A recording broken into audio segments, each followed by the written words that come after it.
Kashimo is basically the smoke demon of Jujutsu Kaisen. We know that he is a sorcerer from over 400 years ago, and it seems like he was the strongest guy around. You know, the flashback scene that we saw from him was him just laying around a bunch of bodies, and he was looking for the strongest sorcerer there was. And it just so happens that when asked that question, Kenjaku said the strongest sorcerer he knew was Sukuna. And from that moment on, Kashimo knew that he wanted to challenge Sukuna. But challenging Sukuna isn't something you just go do in high hopes. We know that Sukuna has solidified himself in the top 2 strongest in the series, basically in a tier with himself and only Gojo. But do you know who's even stronger? The characters in Raid Shadow Legends. Get ready for the ultimate challenge in the Doom Tower. Assemble a team of champions and climb the tower to stop dangerous villains from breaking free.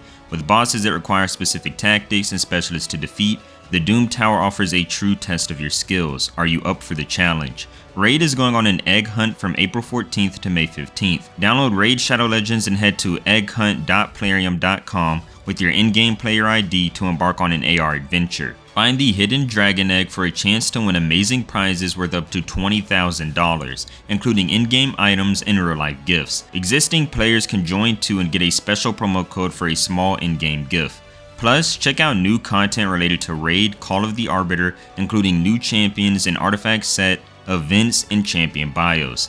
Don't miss out on the excellent fun. Also, don't miss out on the action-packed world of Raid. Start playing now and get insane bonuses by using my link in the description or scanning my QR code. You'll receive an epic champion Drake from the Lizardman faction, as well as energy refills, skill tome, and XP boosters.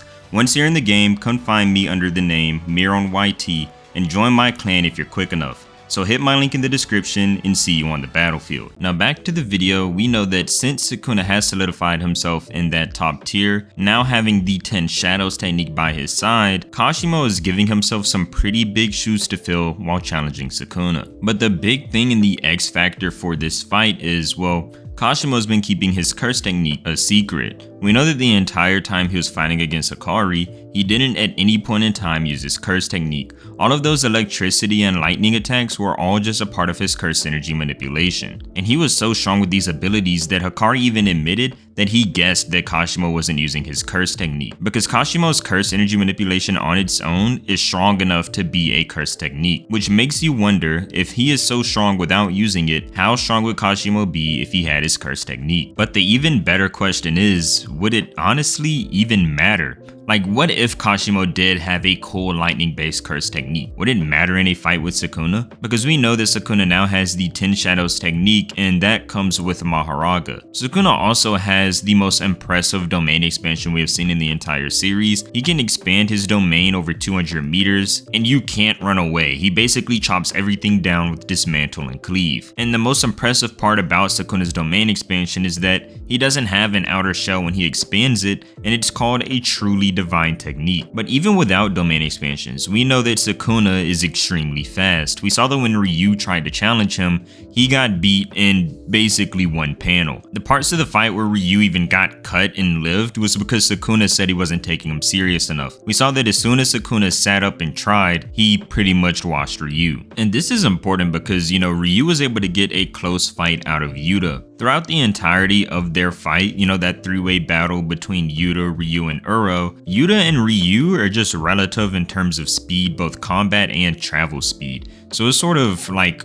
a danger that Sukuna was able to blitz Ryu in the fashion that he did. You know, one of the only few excuses you can make for Ryu in that moment is that, you know, maybe he was mental nerfed. It seemed that he was so shaken up and scared that Sukuna was about to fight him that he literally just looked rigid. And we know from back in Shibuya, Jogo says that Sukuna's strength is pure evil, that he's scared to even move when in front of Sukuna. So it seems like Ryu was being affected by this sort of side effect of Sukuna's curse energy. It seemed as if Ryu was afraid to move, just like what Jogo said back in Shibuya. So, you know, if Ryu was mental nerfed, then that is sort of an excuse. It is just something important to keep in mind if you're trying to say that because Sukuna blitzed Ryu so badly, that means that he would blitz Yuta that badly, and so on. And the reason this whole Yuta, Ryu, and Sukuna speed thing is so important is because we know that Yuta is stated to be the second most powerful modern Jujutsu sorcerer behind Gojo.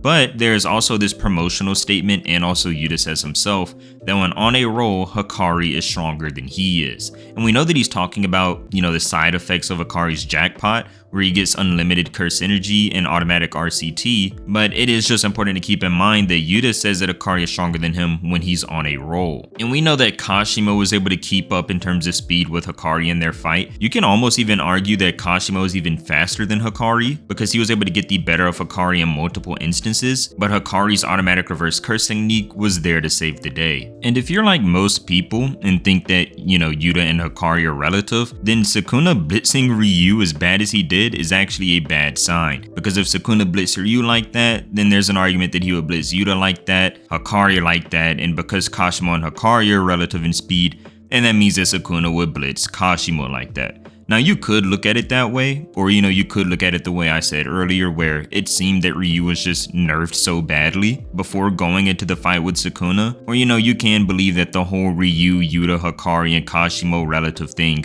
that since they should all be around the same level in speed, that Sukuna would blitz Kashimo the same way. But of course, things just aren't that simple, because there is an argument that Ryu is mental nerfed, and we know that there is also an argument that, Kashimo might be a bit faster in combat than Hikari, then that whole line from Sukuna, Ryu, all the way to Kashimo is sort of messed up. Because we do know that throughout the fight with Hikari, Kashimo did hit him with 3 lethal attacks. Those are lightning attacks. The first one hit Hikari and took his arm off. The second one actually went to Hikari's head and was about to smush his brain, but Hikari thought on his feet and then blew all of the curse energy out of his nose. And the third attack that would kill basically any other sorcerer was the one that put a hole in Hikari's side, but he popped the jackpot and grew it right back. But all 3 of those attacks, if they came across any other sorcerer, should just kill them or just put them in such a weakened state that they wouldn't be able to fight against him any longer.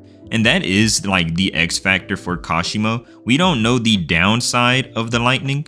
And what I mean by that is, whenever there's an attack, it has a ceiling and a floor. Take a sword, for example. We know that it should be able to cut through a bag of flour, but it probably wouldn't be able to cut through obsidian. So we know that the ceiling for the sword is somewhere in between. And that is the thing with the lightning. There is no ceiling that we know of for the lightning because it hasn't come across anything that it wasn't able to just blow a chunk right out of. So for all we know, the lightning could be powerful enough to take limbs off Sukuna as well, or Sukuna just has such high durability that it just wouldn't even phase him. But one of the lightning's greatest assets is that it is much faster than the user. If you look at the translation from when Kashimo used that lightning strike that hit Hikari in the side, it says that Kashimo used the lightning's return stroke to pull back the charge accumulated in his staff. Now if you don't know, the return stroke of lightning moves at 1/3 the speed of light. Now this is very important because if Kashimo has an attack that he can use at 1/3 the speed of light, then there might be some big problems for Sukuna. Now keep in mind, this is not saying that Kashimo himself can move at 1/3 the speed of light,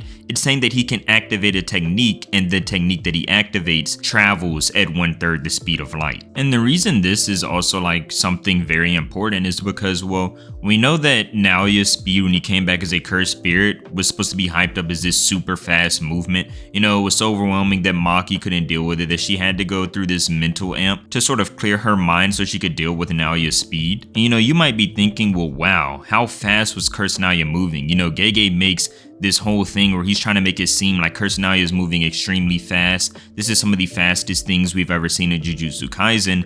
And would you believe it, Naoya was moving at only Mach 3. Now Mach 3 is only 2,301 miles per hour. That was the level of speed that was just so fast that it seemed unbelievable that Cursed Naoya was moving this fast. Now do you know how fast the attack that Kashimo used was moving? Remember, the return stroke of lightning is 1/3 the speed of light. And the speed of light moves at 671 million miles per hour. So that means that Kashimo's attack was traveling at 223 million miles per hour. This means that Kashimo's attack was moving about 97,000 times faster than Cursed Naoya was. And Cursed Naoya was moving at some of the fastest speed we had seen somebody move in Jujutsu Kaisen. Yes, Kashimo's lightning is that fast. 97,000 times faster than Cursed Spirit Naoya. Now, when it comes down to how fast Sukuna is in relation to this speed, we know that after Maki got her awakening, her and Yuji fought against Sukuna. You can make an argument that even though Sukuna's curse technique usage was nerfed, his movement was fine and that Maki was scaling to this level of movement. But either way, unless you think that Sukuna is 97,000 times faster than Curse Spirit Naoya, then he wouldn't be able to dodge any of Kashimo's lightning attacks. Now, if you do think Sukuna is that much faster than Naoya, then go ahead. But it seems like Kashimo has speed locked down, at least when it comes to the speed of his techniques.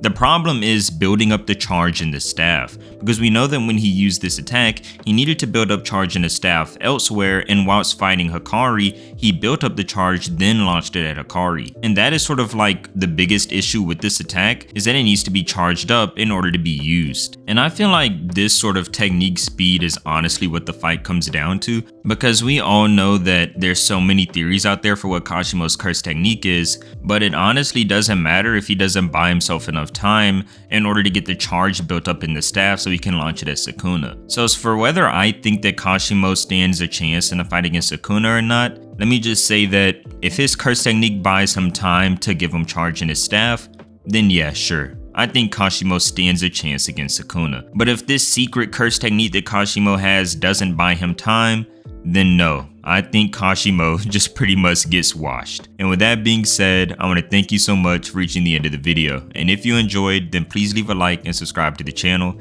as I do post every couple days on different topics you guys give me and a few I come up with on my own. Thank you so much. See you next time.